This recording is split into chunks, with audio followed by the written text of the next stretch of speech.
Hi guys, I'm Kasha. Welcome to the channel and welcome as always to our coffee times.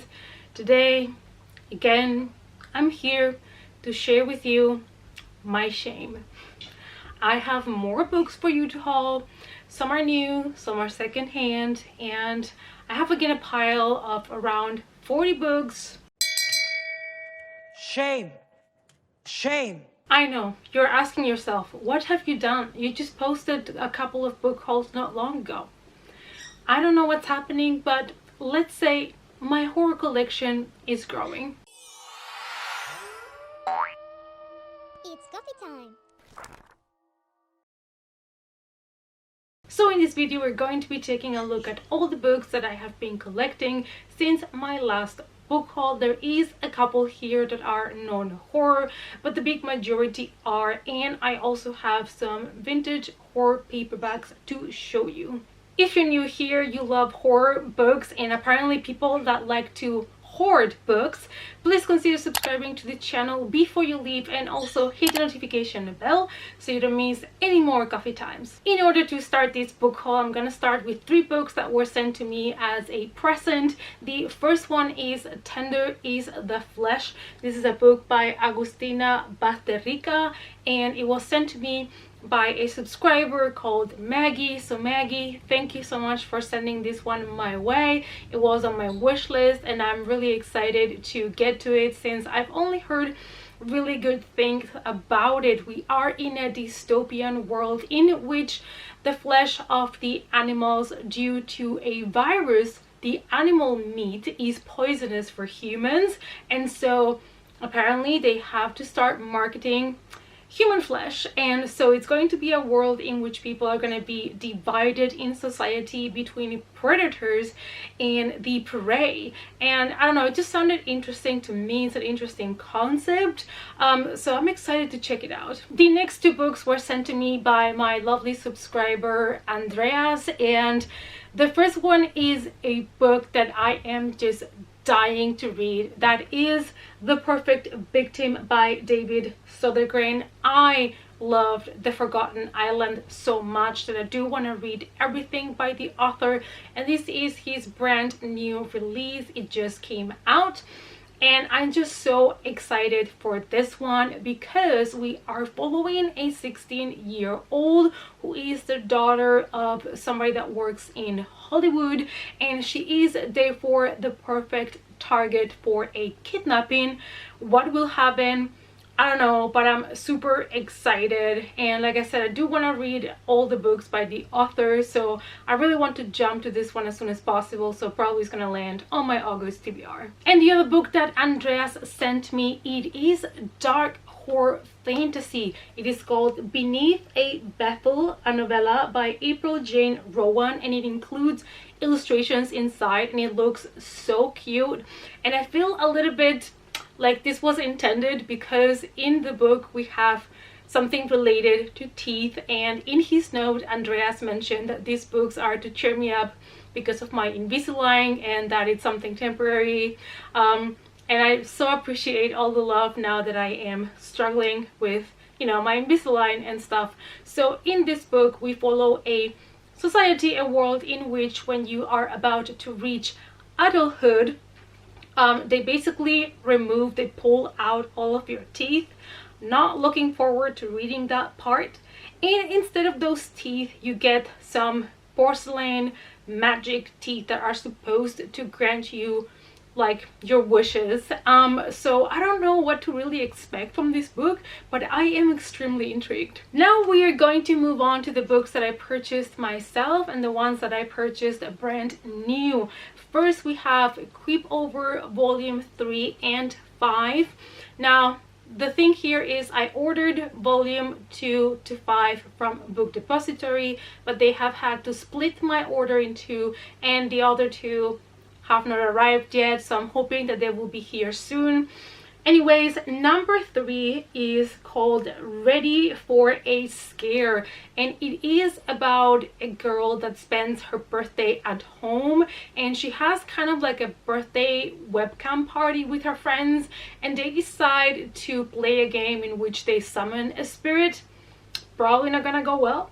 And the other one is volume 5 called There's Something Out There, and it follows these girls that live in a town where there is a legend that this creature lives in the woods, and they don't believe the legend, so they decide to camp outside one night to find out if the creature really exists. Now, apart from the covers being gorgeous, these are probably gonna be so much fun. I really enjoyed the first volume, so I'm going to continue with the series. The next book is also part of a series that I want to continue, and that is Frightville Volume 2, Curse of the Wish Eater. And we have here Max, and he finds this wish eater, and he discovers that he can make wishes to the teeth, and those wishes will come true. And as it sometimes happens, you should really be careful what you wish for. Next, we have one that I am extremely excited about, and it's called Of Men and Monsters by Tom Deddy. And this is an old school coming of age story set in the 70s about a monster, and it is in a town that is by the seaside. So this just sounds so amazing to me. I'm really excited to read it. Also love the cover, and I've heard good things about it, but I know not many people has read it yet, and I really want to find out what happens. Next, and without the need of much explanation, I have Six of Crows by Leigh Bardugo. I read the Grisha trilogy when the show on Netflix was about to come out because I wanted to know. I enjoyed the Grisha trilogy, and you know, it was not something that really blew me away, so I was not going to continue with the spin-offs. But after watching the show, I loved the Crows so much that I ended up caving in and picking up the first book in the duology because I do want to know more about the Crows. Next, I have The Colorado Kid by Stephen King. This is a hard crime book, and it was still missing in my collection. This is a story from 2005, and that for over 10 years was not really available, and they have, you know, released it now in this illustrated edition that looks pretty cool, and I needed it, of course, for my collection. Moving on with more horror, we have I Always Find You. This is by the author that wrote Let the Right One In, and since I read that one, I fell in love so much on the way that the author created the story and the characters that I decided I wanted to read all his other works, and I found this one at a bookstore and decided to pick it up. We follow a man that moves into a new apartment complex, and his wish is to be able to live from being a magician. And when he moves into this building, he realizes that something is a little bit off with the place, and there is a basement that you can enter, but it comes with a price. My next pick, I'm gonna make it quick and painless because I've been raving about this book all over the place and you're sick and tired of me talking about it, but that is Things Have Gotten Worse Since We Last Spoke by Eric LaRocca. I did receive a digital copy, like an early copy by the author, so that I could read it and review it before the book would come out. But of course, I had to pick up a physical copy for myself for many reasons, because it's one of my favorite novellas of all times, because this cover is stunning, because I want to support Eric, I need it for the collection, and yeah, so I already read the book, but I loved it so much, I needed to have a physical copy. Our next book is one that I have not really heard many people talking about, but I've been really intrigued about it, and it is a 2021 release, so I decided I'll check it out for myself, and that is Kill the Babysitter by Stephanie Sparks. Now, this is a story about Jane, and she has her first job as a babysitter, and the family has given her a set of rules that she has to follow. However, unfortunately, during her job, they break one of the rules, which is do not let the children play with the Ouija board. So they break the rule and something is gonna happen. Of course, I want to see what kind of vibes it gives me, if it's going to be something really dark or not. I don't know. I haven't really heard anybody talking about it, but I definitely want to check it out. And the last two brand new books that I have purchased are also brand new releases, and I've talked about them a lot already as well, so I'm gonna make it short. We have Survive the Night by Riley Sager, the author's new thriller that I really enjoyed. You can hear my spoiler-free review of this book on my vlog. And of course, we have the new Grady Hendrix book, The Final Girl Support Group. And this one is one that I'm going to dive into this week. And as soon as I have my spoiler-free vlog, it will be up on my channel. Then from the second-hand bookstore that I normally visit whenever I can in the Netherlands, I found a fantasy book that I have been meaning to pick up for some time because I've heard so many good things about it. But you know, fantasy is something that I like, but I never really find the time to read fantasy, so I never ended up picking it up. But I found it for so cheap at the second-hand bookstore that I decided to grab it this time around, and that is Red Sister by Mark Lawrence. I've heard so many good things about it, and to be fair, this book is, as I understand, about girls that are being raised to be killers, and some of them have special talents or powers. So it's something that of course intrigues me, and now that I have the book, you know, I'm hoping to find some time to read some fantasy this year. The next book does not need much explanation because it is Everbill by Clive Barker. This is a book by him that I didn't own. It is a beautiful hardcover edition. It's really stunning, and it was not cheap though. This is from the secondhand bookstore that prices their books a little bit high sometimes, but I could not pass this cover. And I know that this one is going to be bizarre and weird, as some people have already mentioned, but you know, that's kind of what you're signing up for when you pick up a Clive Barker book. The next one, I know it's going to be really cheesy and probably tropey, but it was also really cheap on the secondhand bookstore, and I decided, you know, why not, let's pick it up. And it's called Legacy by Molly Cotran, and this one is a debut novel about a girl that, even though she was raised in Florida, she's nothing like your typical blonde Florida girl, and she's being sent to a boarding school to Massachusetts, where she's going to find out that she actually is a witch. So sounds tropey, I know, but I just couldn't resist myself from picking this up. And also another book that was, you know, cheap at the secondhand bookstore and that has to do with witchcraft and magic is Practical Magic. I have always loved the movie so much. I've rewatched it a couple of times and I always enjoyed it. However, I never read the book, and I've always wondered if I would love the book or maybe not, because I already know the movie and it's kind of something that I grew up with. But since it was there, and I think it was only like $1.75, I decided to pick it up and see if I enjoyed the book as much as I do the movie. Now, before we go to the next book that I picked up at the secondhand bookstore, I am going to request for you guys to please don't judge me because I have this beautiful book here. It is called Beyond the Highland Mist by Karen Marie Moning, and this is a time travel historical romance, also known as smut.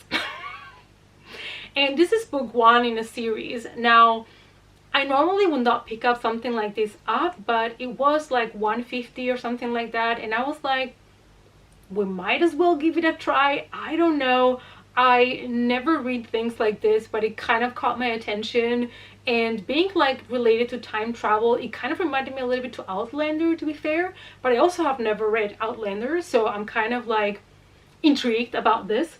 Yeah, so please don't judge me, okay? Sometimes you just need some romance. Then I also found another first book on a series, but this time it was an urban fantasy series, and I decided to pick it up because I've been saying all year that I need to pick more paranormal and more urban fantasy books, but I haven't yet, so I had no excuse. I had to pick this one up, and it's called Dead Witch Walking by Kim Harrison, and I believe it's about a bounty hunter that lives in a place that is, of course, full of vampires. I love vampires, and I've been meaning, like I said, to read a little bit more of urban fantasy books or start some series to see if I like it or not. So I decided to grab this one. And last but not least, at the secondhand store, I also found a fantasy book that it's just small, and I thought if I can fit any fantasy this year, this one has to work for sure. Plus the cover and design was just so cool that I just could not pass on it. And this one is called, bear with me, Fog Habar. I guess, by Tanith Lee, and also happens to deal with witchcraft, which, you know, it's a nice added element to a fantasy story. And like I said, it's fantasy, but it's short, so it's going to be perfect because this year I haven't really read much fantasy at all, and I do enjoy fantasy sometimes. So the last two things that I picked up at a Goodwill kind of secondhand store are books that I cannot read. Now, let me explain that. These are books in Dutch. I do not speak Dutch yet. However, since I'm going to be moving to the Netherlands in the future, I do want to start learning some Dutch. I do understand some things, I do recognize some words, but of course it's still gonna be a long way until I can read these books. Now, why did I decide to pick up these books? Because these are vintage Dutch books with really interesting covers. I'm sure you're dying to see them, so I'm not gonna make you wait any longer. I have Ruby and Melody by V.C. Andrews. These covers were so stunning. When I saw them, I had to take them, and they only charged me $1.50 per book. So I was like, you know what, even though they're in Dutch and I can currently not read them, just for these covers, I'm gonna pick them up because I have never seen these covers before. They're probably just a part of the Dutch edition, and they're just so pretty. Especially this cover here, the Ruby cover, just gives me those vintage vibes so hard. And I have to say that, you know, these are horror YA books, but when you read the plot of these books, they do sound a little bit more like a kind of a thriller mystery, and it's always surrounding families and stuff like that. And I believe though that Melody was not written by V.C. Andrews anymore. I think that Andrew Neideman wrote this one in the name of V.C. Andrews when she was already passed. But I'm not 100% sure, so don't quote me on that. But I just had to grab these books because the covers are just everything. As you know, guys, I am trying to collect all the point horror books, and on my quest to find the point horror books, I discovered that Point had many other collections, and I decided to try them out to see if I like them because they are all short books, and it might be nice for a, you know, palate cleanse when you are reading so much horror. So they have a collection that is called just Point, and I found two books. I found Someone Else's Baby and Comfort Herself. They're both by Geraldine Kay, and by what I get from the synopsis of these books, they seem to be either coming of age with a lot of drama stories about, you know, characters that maybe struggle, that are dealing with grief, and they sound interesting, and I think they're going to be perfect for in between when I just need a quick nice story different from horror. I don't know if I'm gonna like them or not, but I decided to pick them up and give them a try. They also have a line called Point Romance, and I was like, we might as well also give that one a try. So we have New Year's Eve, and this one is by Caroline B. Cooney, and if you recognize that name, it's because she wrote many other books that are actually horror. She wrote many of the point horror books herself, so I'm really intrigued to see what she did with her romance story, and I want to know if these ones are any good before I collect any more of the romance point. But I don't know, I just thought it would be something interesting. And the last collection that Point also has that I found out about is Point Crime. And this ones, I am 100% sure that I want to collect them all because they sound like quick, fun murder mysteries. In this case, we have a teacher that appears dead. Apparently, he drowned in a lake at a boarding school for only girls. But was it an accident or was he murdered, and who did it? So these just sound like quick, fun whodunit stories. And I also picked up 4 of the point horror books to add them to the collection. Not all in the best condition, but I really want to read the stories. The first one is called The Stalker by Carol Ellis, And this is about a woman that loves to be in the center of attention. She loves, you know, to be on the stage. And sadly, one day she gets a fan that it is a little bit too obsessed with her. The next one has one of my favorite covers, and that is The Fever. This is by Deanne Ho, and this one follows the story of Daffy. She gets a fever so strong that she has to be hospitalized, and while she's in the hospital under this fever, she thinks she's hearing, you know, screams for help. She feels like something is happening around her, somebody is in danger, but she's unsure if these things are happening for real or if it's the fever dreams. So it's going to be really intriguing because I love these kind of stories where you don't know if things are real or not. Next, and also with a really cool cover, we have Driver's Dead by Peter Larangis. And in this story we follow Kirsten. She is really not good behind the wheel, and the driving lessons are also not helping her. So Rob offers to help her learn to drive when he sadly gets into a car accident.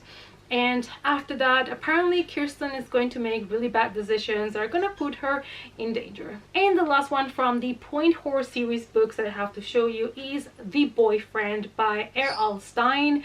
And in this book we have Joanna. She's wealthy, she's pretty, she's spoiled, and she has everything she could ever wish for, even a really good boyfriend, but she decides to dump him. So after she dumps this boyfriend, he tragically dies and decides to come back from the dead for a one last date. And since we're talking about R.L. Stine, let me show you two of the books that I bought that were written by him. The first one is called The Stepsister, and this is part of the Fear Street series. We follow Emily that gets a new stepsister and moves into the house with them, and she moves into her room. She starts borrowing her things and slowly but surely starts kind of taking over her life a little bit, until the point where Emily is a little bit scared of her new stepsister. Then we have a Goosebumps book. I have here Monster Blood. We follow the story of Ethan. He is visiting his aunt, and he finds this really wacky, weird toy store, and she finds there, of course, monster blood in a little jar, and he decides to buy it, and he's having a lot of fun playing with it until he realizes that this kind of green goo starts growing and growing and growing, and nothing can stop it. Then I have a book from a series that I didn't expect to find here in Europe or in Germany, and I just love the covers of this series, and they all sound so cheesy and so much fun. I'm talking about the Bone Chiller series. This one is called The Shopping Spree, and it is by Betsy Haynes. In this one, we follow some girls that are going shopping into the Wonderland Mall, and they're looking for the sales and the bargains, but something else is looking for them. Also, as you guys know, I am trying to collect all the books by Christopher Pike, so I decided to add a couple more to the collection. Today I have to show you three of them. The first one is Final Friends 3, The Graduation, and this is part 3 on this trilogy. And basically the plot here is they're trying to find out who is the killer, the murderer in this trilogy. That's all that I can tell you, but I am really excited to finally have the 3 books so that I can finally read it. Next I have Master of Murder, and actually I already owned this book, but in this edition, apparently, you know, where I live, it's easier to get these editions than this ones. So when I can, I'm going to be replacing these editions, which are just okay. I mean, they don't have the prettiest covers, with these ones that are stunning. So I was able to find a copy of Master of Murder, and I grabbed it for the collection. It is about an 18-year-old that is writing really popular teen fiction, and nobody knows he's the one writing the books because he's doing it under a pen name, and he's really taking his sweet time releasing one of the last books on a beloved series. And one day he receives an email from a fan telling him that he knows who he is. And the last book from Christopher Pike that has one of my favorite covers is See You Later. This cover just looks stunning, weird, interesting. I just really need to know what happens in this story. We follow Mark. He just graduated high school. He has fallen in love for the first time with a girl called Becky. The problem is Becky already has a boyfriend, and here's where the weird part comes. So Mark meets another couple, and this couple is insisting that he doesn't give up on Becky and he keeps trying, and they would do anything to make sure that Mark has a chance with Becky. It just sounds like so weird and so bizarre. Who are these people? Are they aliens based on the cover? What's happening? What's going on? We need to know. And this was not everything, you guys. I still have a couple of horror paperbacks to show you. The first one is The Face on the Milk Carton by Caroline B. Cooney. I found this edition and I really fell in love with it. And the story is about a woman that finds her face in a milk carton in a missing person ad, and she didn't even know that, you know, she was missing, or maybe this family kidnapped her. She doesn't know why she is in the milk carton. And I always found this really fascinating to me because we don't have these things in Spain. When I grew up, there were no missing people ads on milk cartons, so for me, this was always something that I related to American movies. Then I have a horror sci-fi that sounds a little bit trippy and weird, and that is Dark Seeker by K.W. Jeter. This is about a group of individuals that are being tested or are being given some sort of new drug that allows them to have this kind of mental connection between each other. I don't know what's gonna happen here. It sounds really crazy, so intrigued you could say I am. Then we have The Promise by Robert Westall. This is the story of Bob. He loves Valerie so much, and she's sadly dying. She's really sick, and he makes her a promise that no matter where she is, he's gonna come looking for her. After Valerie dies, she of course is gonna come back from the dead so that he can keep his promise. The next one is another horror sci-fi, and that is October by Stephen Gallagher. And in this story we have a school teacher that has a really bad ski accident, and everybody kind of assumed that he died. However, he's being rescued and given some sort of new treatment, some new experimental drug from a laboratory, and he ends up waking up again. But what are the consequences of what happened to him? Is he really alive? What did they do to him? It's really intriguing to me. I really want to read more sci-fi, and sci-fi combined with horror tends to be my favorite. And the last book that I have to show you is one about vampires. You guys know I love vampires, and this is the first book on a series of 4 books, and that is Blood Secrets by Karen E. Taylor. It is part of the Vampire Legacy, and we follow a woman that she is looking for the vampire that turned her, because she never asks to be a vampire, and she's trying to live the most normal life that she can as a vampire. And when she feeds, she doesn't drain her victims. Now, there is a new vampire in town though that really drains every victim, and now she's scared that they might come for her. Alright, you guys, so these were all the books that I have been hoarding lately. I hope that this video was not too long. I thought that you had fun. I hope that you enjoyed seeing the books that I have been getting for my collection. Let me know down below what you thought about the books in general that I have hauled, and what is one of the latest books that you have purchased that you absolutely are so happy you were able to snatch. Let's talk about it in the comments down below. Thanks so much, you guys, for all your support, for always watching. Give the video a big thumbs up, and as always, I'll see you all in our next coffee time. Bye.